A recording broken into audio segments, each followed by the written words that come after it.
Assalamualaikum warahmatullahi wabarakatuh. Hai Sobat Iksada TV, kembali lagi di Tas Buku, komunitas bedah buku. Saya Ditya Pusparini dari LPM Generasi 9 sebagai moderator, dan rekan saya Disha Putri Juliasari dari LPM Generasi 8. Boleh dijelaskan Kak tentang buku tersebut? Ya baik, jadi buku ini berjudul Dari Diabetes Menuju Kaki, dan buku ini menjelaskan tentang bagaimana pasien penderita diabetes yang sudah parah dan kakinya terluka, yang juga disebut kaki diabetes. Dari mulai apa itu kaki diabetes, perawatannya, faktor-faktornya, cara mencegah, dan juga pengobatannya. Untuk lebih lanjut, silakan tonton video selanjutnya. Dari Diabetes Menuju Kaki. Buku ini berisi tentang petunjuk praktis mencegah serta mengalahkan komplikasi dan amputasi kaki dengan diet dan juga hidup sehat. Pertama kita jelaskan tentang buku. Judul buku Dari Diabetes Menuju Kaki, penulis Hans Tandra, penerbit PT Gramedia Pustaka Utama, tahun terbit 2020, tebal halaman 131 halaman. Bab 1, diabetes, sumber dari segala komplikasi. Seperti mobil yang memerlukan bensin atau solar, tubuh manusia juga butuh bahan bakar yang bersumber dari beberapa jenis makanan, terutama yang mengandung gula. Kelenjar pankreas akan mengeluarkan hormon insulin yang membuka pintu sel-sel supaya gula masuk dan menjadi energi sehingga tubuh dapat bekerja dengan baik. Beberapa jenis diabetes, yaitu diabetes tipe 1, merupakan diabetes yang disebabkan dengan kondisi di mana pankreas tidak dapat atau kurang mampu memproduksi insulin. Selanjutnya, diabetes tipe 2 merupakan diabetes yang disebabkan oleh kondisi di mana pankreas dapat memproduksi insulin tetapi dengan kualitas yang buruk sehingga menyebabkan kenaikan gula dalam darah. Selanjutnya, kaki diabetes. Kaki diabetes atau diabetic foot adalah salah satu akibat dari diabetes yang tidak terkendali. 3 gangguan penyebab kerusakan pada kaki diabetes, yaitu yang pertama gangguan saraf, kedua gangguan pembuluh darah, yang ketiga infeksi. Dan ada beberapa faktor yang harus diperhatikan agar tidak terjadi luka di kaki penderita diabetes, yaitu kendalikan gula darah, kerusakan saraf atau neuropati diabetik, penyakit pembuluh darah perifer, riwayat luka atau amputasi sebelumnya, usia, jenis kelamin, ada komplikasi ginjal, komplikasi mata, kalus, tekanan pada kaki yang bertambah, perubahan bentuk kaki, bengkak kaki, sosioekonomi yang kurang baik, tingkat pendidikan yang rendah, merokok, alkohol, kolesterol, dan juga kegemukan.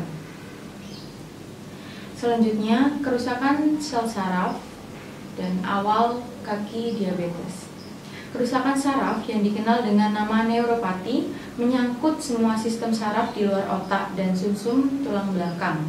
Neuropati dapat menimbulkan kesemutan atau keringgingan, mati rasa, sampai nyeri hebat. Dan mengapa dapat terjadi kerusakan saraf atau neuropati? Gula darah yang tinggi langsung bisa masuk sel saraf, dan kadar gula yang tinggi dalam sel akan meracuni sel saraf itu sendiri.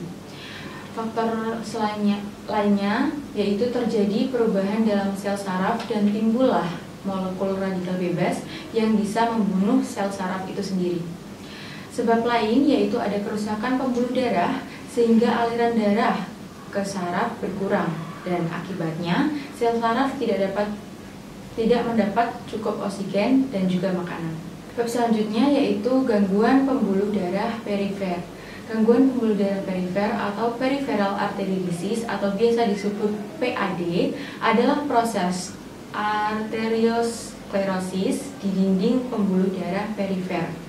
Ada trombosit, lemak, dan jaringan ikat yang tertimbun di dinding dalam pembuluh, sehingga pembuluh darah menyempit bahkan buntu. PAD atau terutama di tungkai kaki banyak muncul akibat tak terkendalinya gula di dalam darah. Secara umum, gejala PAD adalah sebagai berikut. Yang pertama yaitu kaki dingin, rambut tungkai bawah kaki rontok, warna kulit tungkai dan bawah kaki berubah kepucat atau kemerahan, nyeri tungkai ketika berjalan atau naik tangga, luka di kaki tidak kunjung sembuh, dan juga jari kaki berwarna hitam dan kering karena tidak ada aliran darah. Selanjutnya ada yaitu kaki charcot.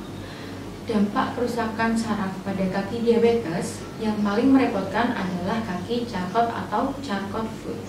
Dengan nama lengkap Charcot Neuropathic Osteoarthropathy. Neuro berarti saraf, osteo berarti tulang atau berarti sendi, sedangkan patik atau pati menandakan suatu kelainan atau kerusakan. Jadi penyakit ini bukan hanya menyerang saraf, tetapi juga menyerang sendi dan juga tulang pun ikut mengalami perubahan. Tanda-tanda terjadinya kaki Charcot adalah yaitu di neuropati sensori dan motorik terjadi mati rasa, refleks saraf menurun, dan juga otot akan melemah. Di neuropati otonom, kontrol aliran darah akan terganggu dan juga menyebabkan kulit kering. Selanjutnya yaitu trauma kecil yang berulang, dan faktor lainnya seperti inflamasi, sitokin, RANKL, dan OPG. Selanjutnya yaitu pemeriksaan kaki yang lengkap. Kaki semua pengidap diabetes perlu diperiksa dengan saksama, dipegang, diraba, ditekan, atau ditusuk dengan alat. Kita harus mencari kemungkinan adanya kerusakan saraf, gangguan pembuluh darah, dan mengamati keadaan kulit atau perubahan bentuk kaki. Beberapa cara yang dapat dilakukan untuk pemeriksaan kaki yaitu pegang dan lihat, cek saraf, monofilamen, garpu tala, periksa pembuluh darah, dan juga lain-lain. Selanjutnya yaitu kendali gula darah dan gaya hidup sehat. Seorang pengidap diabetes dapat mengendalikan gula darah sehingga ia akan lebih jarang mengalami gangguan saraf dan memiliki resiko amputasi lebih kecil, sekalipun sudah ada kerusakan pembuluh darah. Nah, mengendalikan gula darah harus dilakukan sejak pertama kali si pengidap itu tahu bahwa ia sudah mempunyai penyakit gula. Jika upaya kendali gula itu terlambat, usia pengidapnya sudah tua, pembuluh darah sudah terlanjur mengapur dan juga menyempit, dan sakitnya sudah berlangsung bertahun-tahun tanpa pelayanan yang baik, maka hasil kendali gula menjadi sia-sia. Sekalipun sekarang semua upaya kendali yang dilakukan super ketat karena sudah terlambat. Selanjutnya yaitu perawatan kaki. Di sini lebih dari 70% luka dimulai dari daerah jari. Sisanya ada di sekitar tumit, lalu ke bagian tengah kaki, dan menjalar ke sekitarnya. Berdasarkan ada tidaknya gangguan aliran darah serta dalam dan luasnya luka, para dokter akan menentukan tindakan yang harus dilakukan. Dan perawatan kaki mencakup 3 bagian, yaitu debridement atau merawat luka, offloading atau mengurangi beban pada kaki, yang ketiga yaitu infection control atau pemberian antibiotika untuk memberantas kuman. Adapun tanda-tanda infeksi yaitu merah, bengkak, lebih panas atau hangat di lukanya tersebut, nyeri, berbau tidak sedap, dan keluar cairan atau nanah.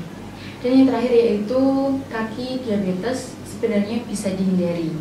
Problem pada kaki pengidap diabetes sejatinya bisa dihindari.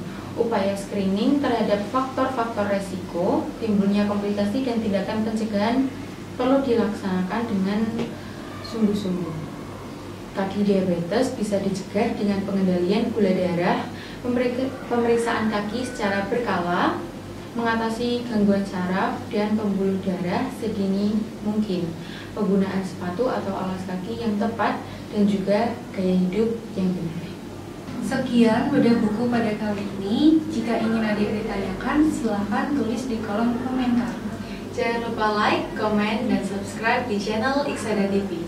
Wassalamualaikum warahmatullahi wabarakatuh.